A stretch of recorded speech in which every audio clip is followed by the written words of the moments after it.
بسم اللہ الرحمن الرحیم اللہ ولی الذین آمنوا یخرجهم من الظلمات إلى النور والذین كفروا أولياؤهم الطاغوت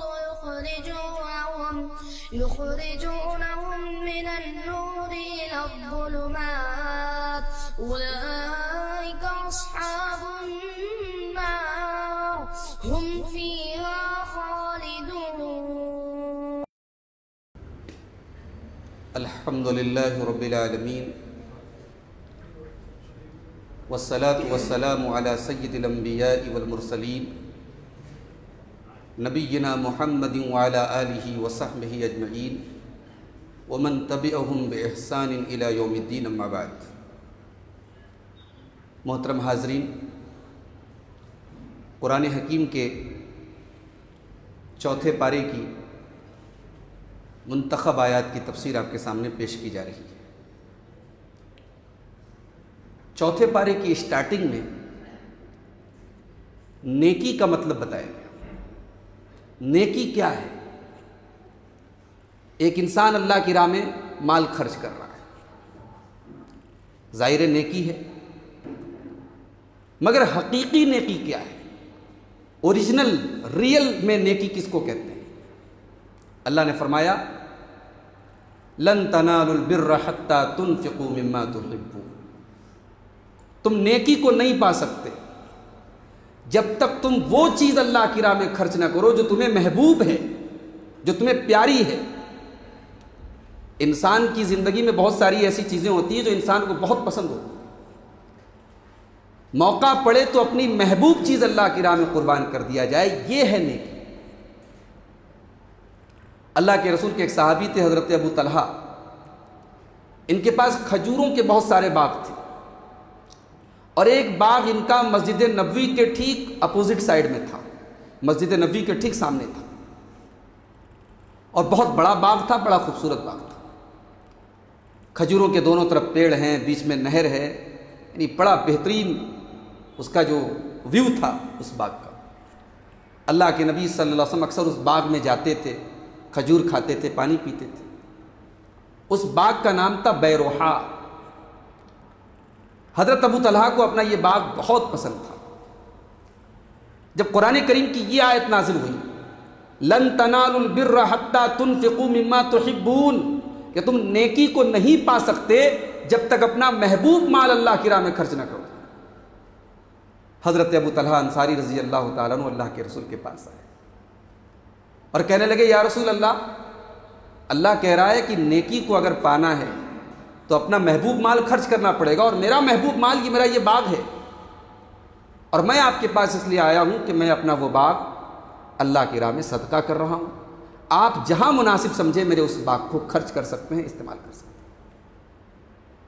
یعنی اس زمانے کے اعتبار سے بڑی قیمتی دولت تھی وہ باغ. اللہ کے رسول صلی اللہ علیہ وسلم نے بڑی حیرت کا اظہار کیا، اور آپ نے کہا بخ بخ. عربی زبان میں حیرت، کسی مسئلے پر حیرت کے لیے بخ بولتے تھے. آپ نے کہا عجیب بات ہے، ذالک مال رابح، ذالک مال رابح. اے ابو طلحہ، اتنا قیمتی باغ تم اللہ کی راہ میں خرچ کر رہے ہو؟ کہا کہ ہاں اے اللہ کے رسول، اللہ کہہ رہا ہے اپنا مال محبوب اللہ کی راہ میں خرچ کرنا ہے، اور میں اپنا وہ باغ اللہ کی راہ میں خرچ کر رہا ہوں. اللہ کے رسول نے فرمایا کہ میری رائے یہ ہے ابو طلحہ کہ تم اپنا یہ باغ اپنے رشتہ داروں میں جو ضرورت مند ہیں، جو غریب ہیں، ان کے درمیان تقسیم کرو، تاکہ تم کو صدقہ کا ثواب بھی مل جائے اور رشتہ داروں کے ساتھ رشتہ نبھانے کا ثواب بھی مل جائے. چنانچہ حضرت ابو طلحہ رضی اللہ تعالیٰ عنہ نے اپنے اس باغ کو اپنے چچا زاد بھائی وغیرہ جو ان کے ضرورت مند تھے ان کے درمیان تقسیم کیا. یہ تھے صحابہ. آیت نازل ہوئی، فوراً عمل کیا. ہم تو اس طریقے کی آیتیں پڑھتے رہتے ہیں، سنتے رہتے ہیں، ایک کان سے سنتے ہیں دوسرے کان سے پڑھتے ہیں. تو نیکی کا تصور بتایا گیا کہ نیکی یہ ہے کہ اپنا محبوب مال اللہ کی راہ میں خرچ. اس کے بعد خانہ کعبہ کی عظمت بتائی گئی کہ خانہ کعبہ کا مقام کیا ہے، خانہ کعبہ کی حیثیت کیا ہے. ان اول بیت وضع للناس للذی ببکۃ مبارکا وہدی للعالمین. اللہ کی زمین پر اللہ کی عبادت کا سب سے پہلا گھر اگر کوئی بنایا گیا تو وہ مکہ میں، اس کا نام خانہ کعبہ ہے۔ ان اول بیت وضع للناس للذی ببکۃ مبارکہ، اور وہ بڑی برکت والا گھر ہے۔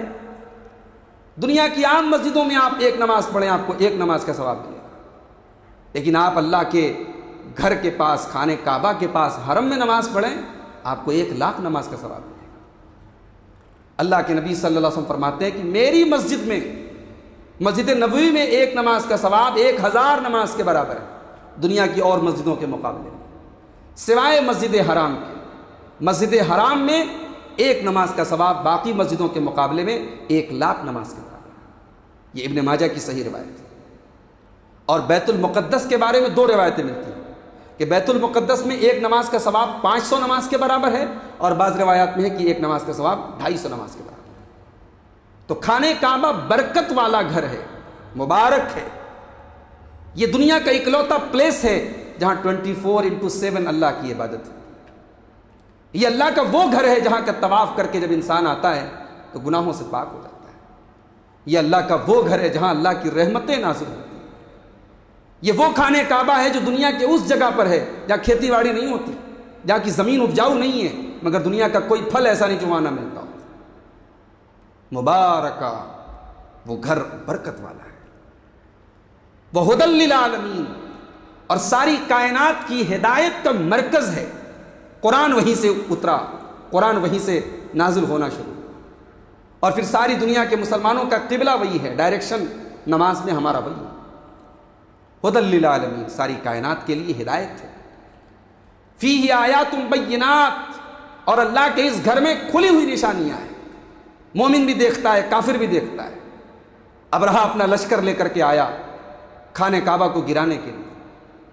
اس وقت تو مکہ میں کوئی مسلمان نہیں تھا، کوئی مومن نہیں تھا۔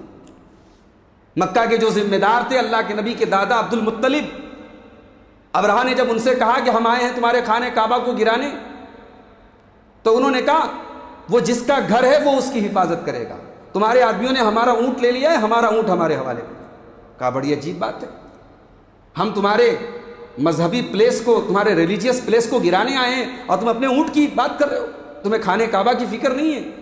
کہا خانہ کعبہ ہمارا گھر نہیں ہے، اللہ کا گھر ہے، اللہ اس کی حفاظت کرے۔ اور اللہ نے کیسے حفاظت کی؟ ابرہہ ہاتھیوں کا لشکر لے کے آیا تھا، ہاتھی کے جواب میں اللہ تعالیٰ نے ہاتھی سے بڑا جانور نہیں بھیجا، اللہ نے چھوٹی چھوٹی چڑیوں کو بھیجا۔ الم تر کیف فعل ربک باصحاب الفیل الم یجعل کیدہم فی تضلیل وارسل علیہم طیرا ابابیل ترمیہم بحجارۃ من سجیل۔ چھوٹی چھوٹی کنکریاں ان چڑیوں کی چونچ میں اور ان کے پنجوں میں تھی، اور وہ ایٹم بم بن کر کے گری، اور ابرہہ کا سارا لشکر درم برم۔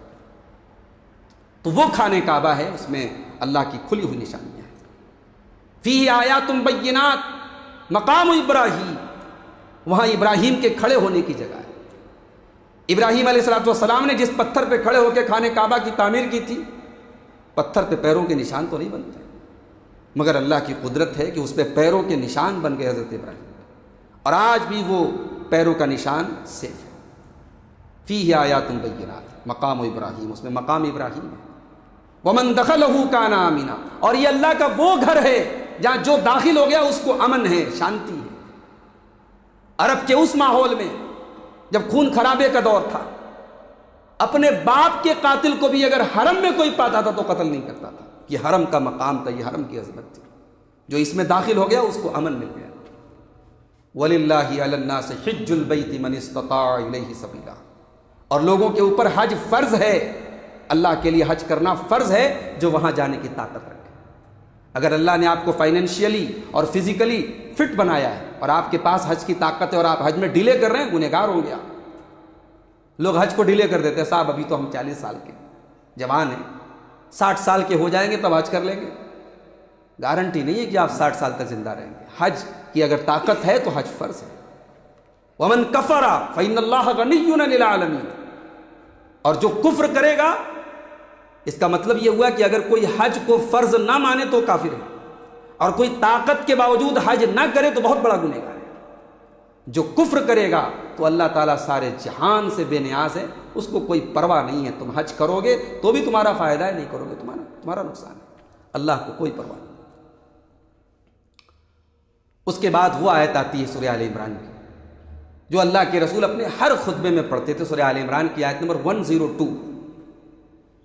یا ایھا الذین آمنوا اتقوا اللہ حق تقاتہ ولا تموتن الا وانتم مسلمون.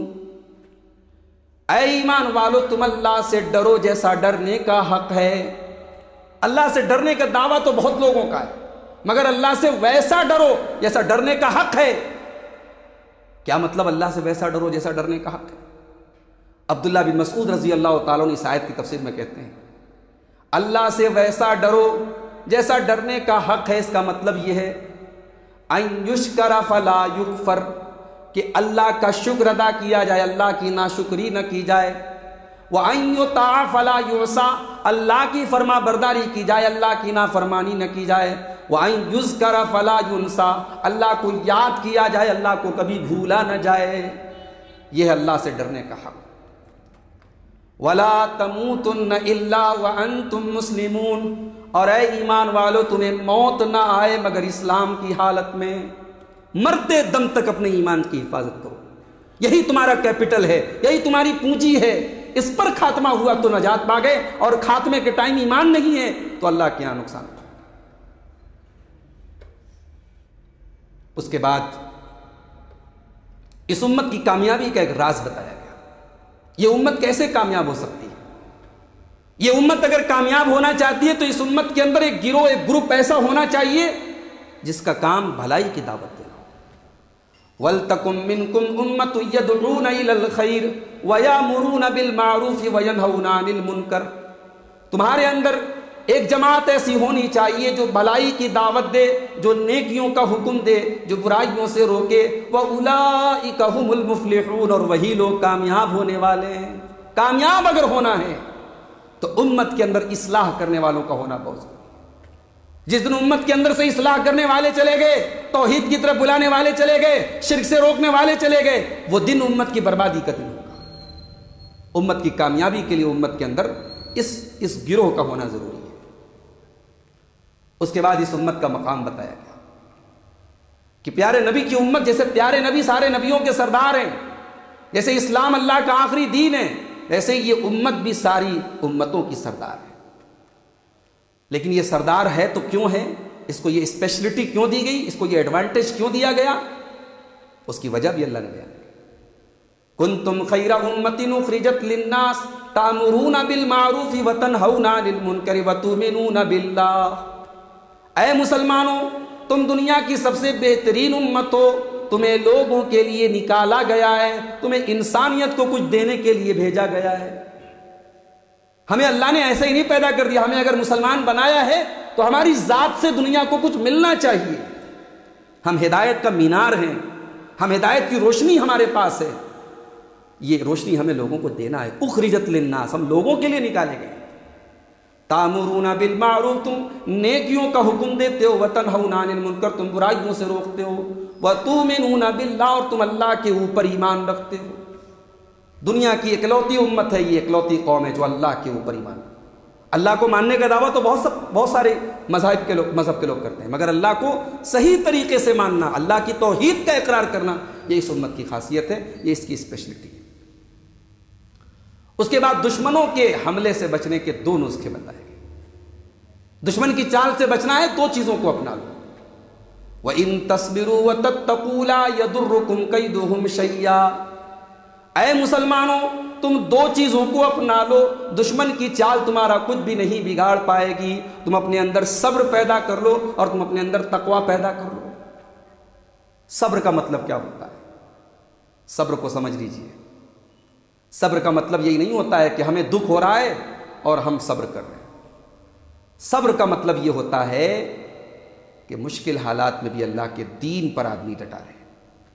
آج تو راشن کارڈ پانے کے لیے لوگ اسلام چھوڑ دے رہے ہیں، آدھار کارڈ بنوانے کے لیے لوگ مرتد ہو جا رہے ہیں، کسی غیر مسلم لڑکے سے محبت کے چکر میں مسلمان لڑکی اسلام چھوڑ دے رہی ہے. یہ صبر نہیں ہے. صبر یہ ہے کہ بلال حبشی کی طرح تپتی ریت پر لٹا دیا جائے تب بھی ایمان کو نہ چھوڑا جائے۔ صبر یہ ہے سمیہ کی طرح، زندگی آخری موڑ پہ چلی جائے تب بھی چہرے پر ایمان والی مسکراہٹ باقی رہے۔ صبر یہ ہے کہ سب کچھ گنوا کر کے بھی ایمان کو نہ گنوایا جائے۔ اور صبر کا ایک مطلب یہ بھی ہے کہ گناہوں سے اپنے آپ کو کنٹرول کیا جائے۔ ہر طرف فتنے ہیں، شہوت ہے، انسان کی خواہشات کو بھڑکانے والی چیزیں ہیں، مگر اپنے نفس کو کنٹرول میں رکھا جائے، یہ بھی صبر ہے۔ تو صبر اور تقویٰ یہ دو چیزیں انسان کو دشمن کی چال سے بچاتی ہیں۔ اس کے بعد اللہ نے ایک بڑی پیاری بات ہمیں بتائی۔ دنیا میں ہم اور آپ کمپٹیشن کرتے ہیں، کوئی کاروبار کا کمپٹیشن کرتا ہے، کوئی خوبصورتی میں ایک دوسرے سے آگے نکلنے کی کوشش کرتا ہے، کوئی اپنی باڈی کو بناتا ہے۔ اللہ نے کہا تمہیں اگر کمپٹیشن کرنا ہے، مقابلہ کرنا ہے، تو میرے بندو دو چیزوں کے لیے کرو۔ وَسَارِعُوا إِلَىٰ مَغْفِرَةٍ مِّن رَّبِّكُمْ وَجَنَّةٍ عَرْضُهَا السَّمَاوَاتُ وَالْأَرْضُ۔ میرے بندو تم کمپٹیشن کرو، تم مقابلہ کرو اللہ کی جنت کو پانے کے لیے اور اللہ کی مغفرت کو پانے کے لیے۔ اللہ کی جنت کیسی ہے؟ عَرْضُهَا السَّمَاوَاتُ وَالْأَرْضُ، جس کی چوڑائی آسمانوں اور زمین کے برابر ہے۔ بھئی دنیا کے بڑے قیمتی علاقے میں چھوٹا سا مکان مل جائے تو آدمی باغ ہو جاتا ہے کہ صاحب ہمارے پاس بیجاپور کے پوش ایریا میں ہمارے پاس مکان ہے، ہمارے پاس بنگلور اور حیدرآباد کے بڑے وی آئی پی ایریا میں ہمارے پاس اپنا بنگلو ہے، ہمارے پاس اپنا مکان ہے۔ جنت کے سامنے اس دنیا کے پوش ایریا کی کیا اوقات ہے؟ جنت کے سامنے کوڑا ہے۔ جنت کی چوڑائی آسمانوں اور زمین کے برابر ہے، مگر اس جنت کو اللہ نے کسی اور کے لیے تیار کیا ہے۔ کس کے لیے تیار کیا ہے؟ اعدت للمتقین، یہ جنت اللہ کے متقی بندوں کے لیے تیار کی گئی ہے۔ متقی کون ہیں؟ فرمایا الذین ينفقون فی السراء والضراء، میرے متقی بندے وہ ہیں پریشانی میں بھی اللہ کی راہ میں خرچ کرتے ہیں، آسانی میں بھی اللہ کی راہ میں خرچ کرتے ہیں۔ آسانی میں تو سب کرتا ہے، پریشانی میں اللہ کی راہ میں خرچ کرتے ہیں، یہ بڑی بات ہے۔ لاک ڈاؤن ہے، پریشانی کے دن ہیں، میرے گھر میں بھی پیسہ نہیں ہے، میرے پڑوسی کے گھر میں بھی اناج کی دقت ہے، مگر میں 2 روٹی کی جگہ 1 روٹی کھا لوں اور اپنے پڑوسی کو بھوکا نہ رہنے دوں، یہ ہے تقویٰ۔ فی السراء والضراء، آسانی میں بھی اللہ کی راہ میں خرچ کرتے ہیں، پریشانی کی راہ میں بھی اللہ کی راہ میں خرچ کرتے ہیں۔ والکاظمین الغیظ، اور متقی بندے وہ ہیں جو غصے کو پی جانے والے ہوتے ہیں۔ والعافین عن الناس، اور وہ لوگوں کو معاف کر دیتے ہیں، درگزر کر دیتے ہیں۔ اولاد سے غلطی ہو جائے معاف کر دیتے ہیں، بیوی سے غلطی ہو جائے معاف کر دیتے ہیں، رشتہ داروں سے غلطی ہو جائے معاف کر دیتے ہیں، درگزر کر دیتے ہیں۔ واللہ یحب المحسنین، اور اللہ ایسے ہی نیک لوگوں سے محبت کرتا ہے۔ اور متقی لوگوں کی ایک اور پہچان بھی اللہ نے بتائی، والذین اذا فعلوا فاحشۃ او ظلموا انفسهم، میرے متقی بندوں سے جب کوئی غلط کام ہو جائے، کوئی گناہ کا کام ہو جائے، یا وہ اپنی جانوں کے اوپر ظلم کر لیں، ذکر اللہ، تو وہ اللہ کو یاد کرتے ہیں، فاستغفروا لذنوبہم، اور اللہ سے اپنے گناہوں کی معافی مانگتے ہیں۔ متقی کا مطلب یہ نہیں کہ گناہ نہیں ہو سکتا، انسان ہے، گناہ تو ہو سکتا ہے بھائی، لیکن گناہ اگر ہوا اور اللہ یاد آ گیا تو یہ تقویٰ ہے۔ میرے متقی بندوں سے اگر کبھی گناہ ہو جائے تو ان کو اللہ یاد آ جاتا ہے۔ جب تک گناہ کرنے کے موقع پر اللہ یاد آ رہا ہے تب تک سمجھو ایمان کا کرنٹ تمہارے اندر موجود ہے، ایمان کی چارجنگ تمہارے اندر موجود ہے، اور جس دن گناہ کرنے کے بعد بھی اللہ کا خیال دل میں نہ آئے، سمجھ لو کہ ایمان ڈسچارج ہو چکا ہے، ایمان ختم ہو چکا ہے۔ ذکر اللہ، وہ اللہ کو یاد کرتے ہیں، فاستغفروا لذنوبہم، اور اللہ سے اپنے گناہوں کی معافی مانگتے ہیں۔ وَمَن يَغْفِرُ الذُّنُوبَ إِلَّا اللَّهُ، اور اگر اللہ معاف نہیں کرے گا تو کون معاف کرے گا؟ وَلَمْ يُصِرُّوا عَلَىٰ مَا فَعَلُوا وَهُمْ يَعْلَمُونَ، اور اللہ کے متقی بندے جان بوجھ کر کے گناہ کے اوپر ڈٹے نہیں رہتے۔ اس کے بعد جنگ احد کا نقشہ کھینچا گیا۔ اسلامی تاریخ کی یہ جنگ بھی بڑی عجیب جنگ ہے، نبی موجود ہیں، ٹاپ کے صحابہ موجود ہیں، مگر جیتی جنگ ہار گئے۔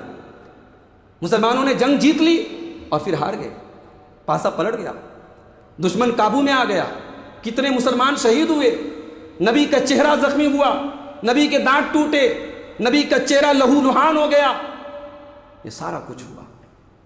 اللہ نے اس کو ایک آیت میں بیان کیا ہے۔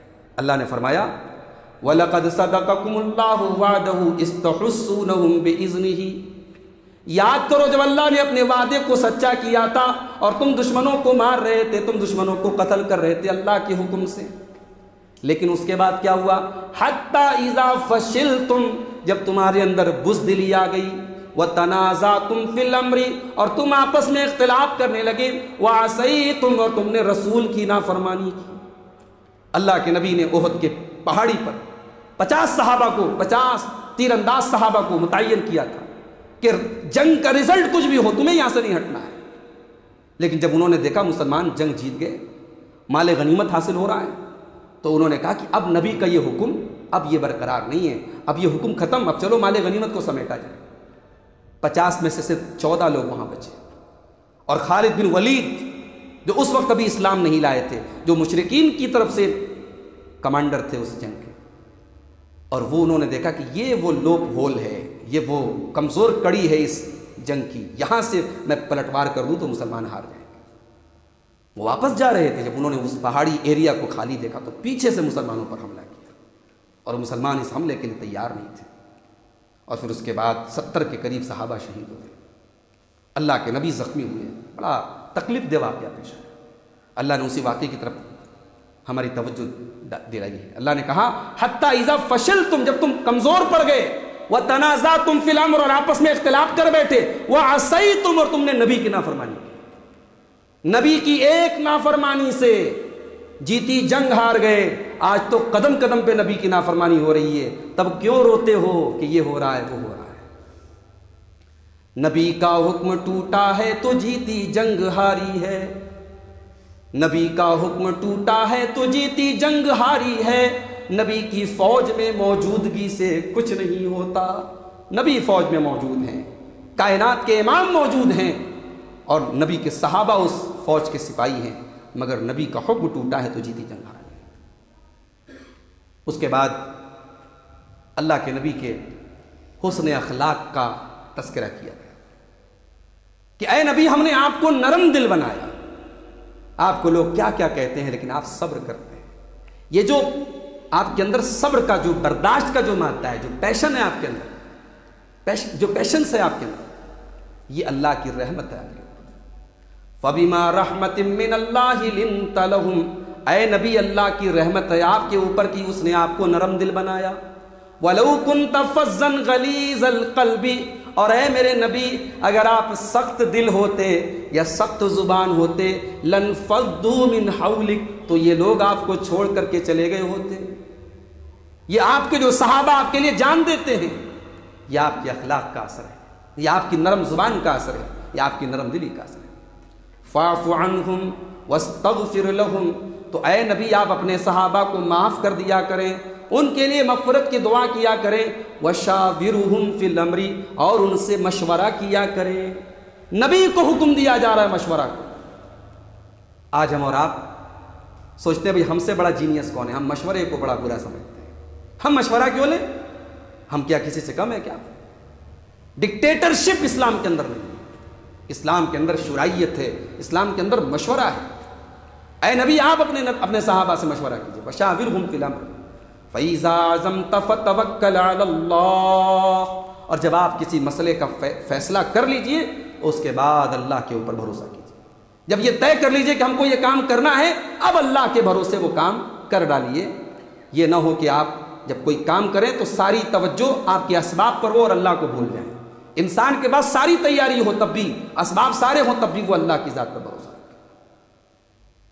اس کے بعد اللہ نے اپنا ایک احسان بیان کیا کہ ہم نے تم پر ایک بہت بڑا احسان کیا ہے۔ کیا احسان کیا ہے؟ لَقَدْ مَنَّ اللَّهُ عَلَى الْمُؤْمِنِينَ إِذْ بَعَثَ فِيهِمْ رَسُولًا مِّنْ أَنفُسِهِمْ، اے ایمان والو ہم نے تم پر بہت بڑا احسان کیا، ہم نے تمہارے اندر اپنے رسول کو بھیجا، یتلو علیہم آیاتہ، وہ نبی میری آیتوں کو پڑھ پڑھ کے سناتا ہے، وَيُزَكِّيهِمْ، اور وہ تمہیں گندگیوں سے، برائیوں سے، گناہوں سے پاک کرتا ہے، وَيُعَلِّمُهُمُ الْكِتَابَ وَالْحِكْمَةَ، اور تمہیں قرآن اور حدیث کی تعلیم دیتا ہے۔ غور کیجئے، 3 کام بتائے گئے نبی کے۔ قرآن کی تلاوت کرتے ہیں اور تمہاری تربیت کرتے، تمہارا تزکیہ کرتے ہیں، تمہیں صاف کرتے ہیں۔ بھئی برتن کے اندر ہمیں دودھ بھرنا ہے، برتن کے اندر شہد بھرنا ہے، اور برتن کے اندر آلریڈی کوئی گندی چیز ہے، تو پہلے برتن کو صاف کرنا پڑے گا، ورنہ شہد خراب ہو جائے گا، دودھ خراب ہو جائے گا۔ اس کو عربی میں کہتے ہیں التخلیہ قبل التحلیہ، کسی چیز کو بھرنے کے پہلے اس کو خالی کرنا ضروری ہے۔ نبی نے کتاب و حکمت کی تعلیم دینے کے پہلے اپنے صحابہ کا تزکیہ کیا ہے، ان کو گندگیوں سے پاک کیا ہے۔ ہم اگر کتاب و حکمت کی تعلیم لوگوں کو دیں لیکن تزکیہ نہ کریں، لوگوں کو شرک کے بارے میں نہ بتائیں، بدعت کے بارے میں نہ بتائیں، برے اخلاق کے بارے میں نہ بتائیں، تو برتن میں شہد تو بھر جائے گا مگر گندگی آلریڈی موجود ہے۔ تو نبی کا یہ 3 کام ہے، تلاوت کرتے ہیں، تزکیہ کرتے ہیں، اور کتاب و حکمت کی تعلیم دیتے ہیں۔ اس کے بعد یہودیوں کی ایک بدتمیزی بیان کی گئی۔ یہودی اللہ کا مذاق اڑاتے تھے، کہتے تھے ارے اللہ تو تمہارا فقیر ہے، تم سے صدقہ مانگتا ہے، زکوٰۃ مانگتا ہے، ہم مالدار ہیں، ہم دیتے ہیں، تمہارا اللہ لیتا ہے، تمہارا اللہ فقیر ہے اور ہم غنی ہیں، مالدار ہیں۔ سوچو کتنا خطرناک تھا یہ جملہ، اللہ کی کتنی بڑی توہین تھی، اور وہ اللہ کتنا صابر ہے، کتنا حلیم ہے، اس کے اندر کتنا برداشت ہے۔ اتنے سب کے بعد بھی اگر وہ چاہتا تو یہودیوں کو صفحہ ہستی سے مٹا دیتا۔ اللہ نے ان کی بدتمیزی کو نقل کیا، لقد سمع اللہ قول الذین قالوا ان اللہ فقیر ونحن اغنیاء۔ اے نبی، اللہ تعالیٰ ان یہودیوں کی باتوں کو سن رہا ہے جو یہ کہتے ہیں کہ اللہ تعالیٰ فقیر ہے اور ہم اغنیاء ہیں، ہم مالدار ہیں۔ سنکتب ما قالوا، ان کی لکھی ہوئی باتوں کو اے نبی ہم ریکارڈ کر رہے ہیں، ہمارے فرشتے نوٹ کر رہے ہیں، ہم لکھ رہے ہیں۔ وقتلہم الانبیاء بغیر حق، انہوں نے اب اللہ کے نبیوں کو قتل کیا ہے، انہوں نے اللہ کے نبیوں کا مرڈر کیا ہے، ہم نے اس کو بھی لکھ کر کے رکھا ہے۔ یہاں ایک سوال پیدا ہوا، نبیوں کو قتل کیا تھا اس دور کے یہودیوں تھے، قرآن کی تو یہ آیت اللہ کے رسول کے دور کے یہودیوں کے بارے میں نازل ہو رہی ہے، انہوں نے تو نبیوں کو قتل نہیں کیا تھا، ان کو کیوں کہا جا رہا ہے کہ انہوں نے نبیوں کو قتل کیا تھا؟ کیونکہ اپنے باپ دادا کے اس برے کارنامے پر انہیں کوئی شرمندگی نہیں تھی۔ یحییٰ علیہ السلام کو قتل کیا، زکریا علیہ السلام کو قتل کیا، عیسیٰ علیہ السلام کو سولی پر چڑھانے کی کوشش کی، سب تو کیا انہوں نے۔ تو ان کو اپنے باپ دادا کے اس کرتوت پر کوئی شرمندگی نہیں تھی۔ پتہ یہ چلا کہ انسان کو اگر اپنے باپ دادا اور اپنے بزرگوں کے غلط کام پر شرم نہ آئے اور اس کو وہ برا نہ سمجھے تو اس کا مطلب کہ وہ اس سے ایگری ہے اور اللہ کے اس کی پکڑ۔ اللہ نے کہا یہ انہوں نے نبیوں کو قتل کیا ہے، ہم ان کی اس بات کو لکھ رہے ہیں۔ وَنَقُولُ ذُوقُوا عَذَابَ الْحَرِيقِ، اور قیامت کے دن ہم کہیں گے کہ چکھو جہنم کی آگ کا عذاب تم چکھو۔ اس کے بعد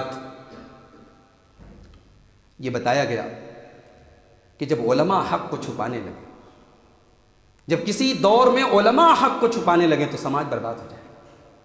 وَإِذَا أَخَذَ اللَّهُ مِيثَاقَ الَّذِينَ أُوتُوا الْكِتَابَ لَتُبَيِّنُنَّهُ لِلنَّاسِ وَلَا تَكْتُمُونَهُ، یاد کرو جب ہم نے اہل کتاب سے یہ ایگریمنٹ لیا تھا، یہ وعدہ لیا تھا کہ تم اللہ کی کتاب کو لوگوں کے سامنے بیان کرو گے، تم حق کو چھپاؤ گے نہیں۔ فَنَبَذُوهُ وَرَاءَ ظُهُورِهِمْ وَاشْتَرَوْا بِهِ ثَمَنًا قَلِيلًا، لیکن انہوں نے حق کو چھپا دیا اور اللہ کے ساتھ جو ایگریمنٹ کیا تھا اس ایگریمنٹ کو توڑ ڈالا اور بڑے سستے میں انہوں نے اللہ کی آیتوں کا سودا کر لیا۔ آج بھی اللہ کی آیتوں کا سودا ہو رہا ہے، اپنے پیٹ کی دکان کو چلانے کے لیے قرآن کا غلط مطلب بیان کیا جاتا ہے، حدیثوں کا غلط مطلب بیان کیا جاتا ہے۔ معلوم ہے کہ ہم غلط ہیں، معلوم ہے ہمارا عقیدہ غلط ہے، مگر عوام میں اپنی پبلسٹی، اپنی پاپولیرٹی، اپنی دکان، اپنی معیشت، اپنا کاروبار وہ نہیں بند کرنا ہے۔ اس لیے علماء سوء آج بھی موجود ہیں میرے بھائی۔ اس کے بعد عقل مند لوگوں کی نشانی بتائی گئی۔ عقل مند کون لوگ ہیں؟ فرمایا عقل مند وہ لوگ ہیں الذین یذکرون اللہ قیاما وقعودا وعلی جنوبہم، جو کھڑے ہو کر کے بھی اللہ کو یاد کرتے ہیں، بیٹھ کر کے بھی اللہ کو یاد کرتے ہیں، لیٹ کر کے بھی اللہ کو یاد کرتے ہیں۔ وَيَتَفَكَّرُونَ فِي خَلْقِ السَّمَاوَاتِ وَالْأَرْضِ، اور آسمانوں اور زمین کے اوپر غور کرتے ہیں۔ غور کرنے کا تذکرہ بعد میں کیا اور اللہ کا ذکر کرنے کا تذکرہ پہلے کیا۔ پتہ یہ چلا انسان کی عقل اور انسان کا مائنڈ صحیح راستے پر تبھی جائے گا جب وہ اللہ کا ذکر کرے گا۔ جب تک انسان اللہ کو نہیں پہچانے گا اس کا دماغ بھی صحیح ڈائریکشن میں نہیں جائے گا. اسی لیے پہلے ذکر ہے, اس کے بعد فکر ہے, کہ اللہ کا ذکر کرتے ہیں, اس کے بعد کائنات میں غور کرتے ہیں, اور جب کائنات میں غور کرتے ہیں تو اس نتیجے پر پہنچتے ہیں ربنا ما خلقت ھذا باطلا, کہ پروردگار تو نے اس کائنات کو بیکار نہیں بنایا ہے, سبحانک تو پاک ہے, فقنا عذاب النار, تو ہم کو جہنم کے عذاب سے بچا دے. اس کے بعد ایک سوال کا جواب دیا گیا. سوال یہ ہے کہ اگر کافر برے ہیں تو ان کے پاس دولت کیوں ہے, ان کی اونچی اونچی بلڈنگیں کیوں ہیں, ان کے پاس ہتھیار کیوں ہیں, ان کے پاس سامان کیوں ہیں؟ اگر کافر اللہ کی نظر میں برے ہیں تو ان کے پاس اتنا سب کچھ کیوں ہے؟ اتنا سب کچھ ان کے پاس ہے, اس کا مطلب یہ ہے کہ ان کو اللہ کی نعمت ملی ہے, اور اللہ کی نعمت اگر ان کو ملی ہے تو برے کیوں ہیں؟ جواب دیا گیا لا یغرنک تقلب الذین کفروا فی البلاد. اے نبی, ان کافروں کی رونق دیکھ کر کے آپ دھوکہ نہ کھا جائیں, ان کی دولت دیکھ کر کے آپ دھوکہ نہ کھا جائیں, ان کا ایک دیش سے دوسرے دیش میں سفر کرنا, گھومنا پھرنا, ان کی چکا چون, ان کا گلیمر, ان کی چمک, یہ دیکھ کر کے دھوکہ مت کھا جانا. متاع قلیل ثم مأواہم جہنم وبئس المہاد. تھوڑے دن کا مزہ ہے, اس کے بعد ان کا ٹھکانہ جہنم ہے. امام قرطبی نے اس آیت کی تفسیر میں بڑی پیاری بات کہی. کہا ایک آدمی کو مٹھائی دے دیا اور مٹھائی کے اندر زہر ہے. اب وہ بیچارہ تو یہی سمجھ رہا ہے کہ صاحب ہم مٹھائی کھا رہے ہیں, لیکن مٹھائی کے اندر وہ زہر کھا رہا ہے. یہی حال کافروں کا ہے. دنیا کی رونق اور دنیا کی رنگینیوں میں وہ بہت مست بنے ہوئے ہیں, مگر انجام بہت برا ہے, آخرت بہت بری ہے, ٹھکانہ ان کا جہنم ہے. اس کے بعد سورہ آل عمران ختم ہوتی ہے, سورہ نساء شروع ہوتی ہے. سورہ نساء کی پہلی آیت میں اللہ نے دو چیزوں سے ڈرنے کا حکم دیا. واتقوا اللہ الذی تساءلون بہ والارحام. اللہ سے ڈرو جس اللہ کے واسطے سے تم ایک دوسرے سے سوال کرتے ہو, والارحام, اور رشتوں کو کاٹنے سے ڈرو. سورہ نساء کا ٹاپک یہی ہے. اس میں وراثت کے مسائل بیان کیے گئے, اس میں ان عورتوں کا ذکر کیا گیا جن سے پردہ کرنے کی ضرورت نہیں ہے, جو محرم عورتیں ہیں, اور شروع میں کہا جا رہا ہے کہ رشتوں کو کاٹنے سے ڈرو. رشتے اللہ نے بنائے ہیں. تمہارا کوئی بھائی ہے, تم نے خود سے اس کو بھائی نہیں بنایا, اللہ نے بھائی بنایا. تم کسی کے بیٹے ہو, اللہ نے تم کو اس کا بیٹا بنایا. کوئی تمہارا باپ ہے, اللہ نے بنایا. کسی کے پوتے ہو, اللہ نے بنایا. کسی کے بھتیجے ہو, اللہ نے بنایا. تو رشتوں کو کاٹو مت. آج ذرا سی بات پہ بھائی بھائی سے لڑتا ہے, باپ بیٹے سے بات نہیں کرتا ہے, بہن بھائی میں بات چیت نہیں ہوتی ہے. قرآن کی آیت ہم سب کو دعوت دیتی ہے, اللہ سے ڈرو اور رشتوں کو کاٹنے سے ڈرو. ان اللہ کان علیکم رقیبا. بے شک اللہ تعالیٰ تمہاری نگرانی کر رہا ہے. اس کے بعد ایک بڑی امپورٹنٹ بات بتائیے کہ مال کوئی بری چیز نہیں ہے. مال تمہاری زندگی کو گزارنے کے لیے بہت ضروری ہے. فرمایا وَلَا تُؤْتُوا السُّفَهَاءَ أَمْوَالَكُمُ الَّتِي جَعَلَ اللَّهُ لَكُمْ قِيَامًا. وہ مال, جس مال کو اللہ تعالیٰ نے زندگی گزارنے کا ذریعہ بنایا ہے, اس مال کو بے وقوفوں کے حوالے مت کرو. نابالغ بچہ ہے, ناسمجھ بچہ ہے, اس کو ڈھیر سارا مال دے دیا, اڑا رہا ہے وہ, نہیں. مال کو بے وقوفوں کے حوالے مت کرو. اسی لیے سلف کہا کرتے تھے کہ المال سلاح المومن. مال مومن کا ہتھیار ہے. اور بعض سلف کہتے تھے کہ اللہ کے یہاں میں اس حال میں جاؤں کہ میرے پاس مال ہے اور اللہ مجھ سے اس مال کا حساب لے رہا ہے, یہ اس سے بہتر ہے کہ میرے پاس مال نہ ہو اور میں لوگوں کے در در کا بھکاری بنوں, لوگوں سے اپنی ضرورتوں کے لیے میں بھیک مانگوں, لوگوں کے آگے ہاتھ پھیلاؤں. اور اسی لیے سلف کہا کرتے تھے اتجروا واکتسبوا. تجارت کرو, پیسہ کماؤ, کیونکہ جب انسان محتاج ہوتا ہے تو سب سے پہلے اپنے دین کو کھا جاتا ہے, اپنے ایمان کو کھا جاتا ہے. تو مال کماؤ میرے بھائی, حلال طریقے سے جتنا مال کما سکتے ہو کماؤ. قرآن کریم کی آیت بتا رہی ہے مال کمانا بری چیز نہیں, اور مال کماؤ اور مال کو سیونگ بھی کرو, مال کو اڑاؤ مت.